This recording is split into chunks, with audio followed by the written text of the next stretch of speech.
கன்னி பெண்ணா மாறாதோ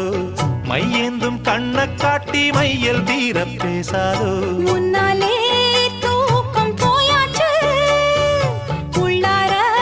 ஏதேதோ ஆயாச்சு நான் ஏரிக்கர மேலிருந்து 8 திசை பார்த்திருந்து ஏந்திழைக்கு காத்திருந்தேன் காணல்ல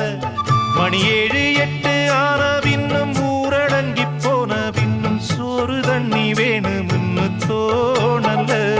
என் தெம்மாங்கு பாட்டை கேட்டு தெங்காத்து ஓடி வந்து தூதாக போக வேணும் அக்கறையில